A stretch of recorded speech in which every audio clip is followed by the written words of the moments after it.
जंगल की नई हिंदी कहानी। तारांकन। शीर्षक तारांकन जंगल का रहस्य।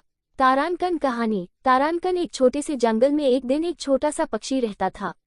वह पक्षी बहुत ही जिज्ञासु था और जंगल के बारे में जानने के लिए हमेशा उत्सुक रहता था। एक दिन उसने एक पुराने पेड़ के नीचे एक गुफा देखी। वह गुफा बहुत ही रहस्यमयी लग रही थी। पक्षी ने सोचा कि वह गुफा के अंदर जाकर देखेगा कि वहां क्या है। गुफा के अंदर उसने एक सुंदर बाग देखा। बाग में तरह तरह के फूल और पेड़ थे। पक्षी ने देखा कि बाग के बीच में एक सुंदर झील है। झील के किनारे पर एक छोटा सा मंदिर था। पक्षी ने मंदिर के अंदर जाकर देखा कि वहां एक पंडित जी बैठे हुए थे। पंडित जी ने पक्षी को देखा और कहा, तुम कौन हो और यहाँ क्या करने आए हो?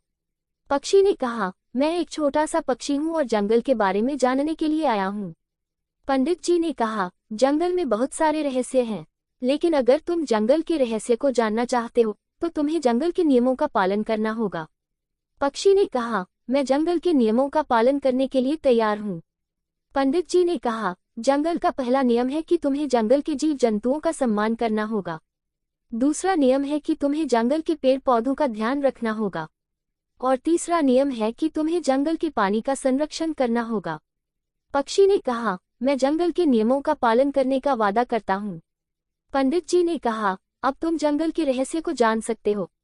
जंगल में बहुत सारे चमत्कार हैं। अगर तुम जंगल के नियमों का पालन करोगे तो तुम्हें जंगल के चमत्कार दिखाई देंगे। पक्षी ने पंडित जी का आशीर्वाद लिया और जंगल में वापस चला गया। वह पक्षी जंगल के नियमों का पालन करने लगा और जंगल के चमत्कारों को देखने लगा।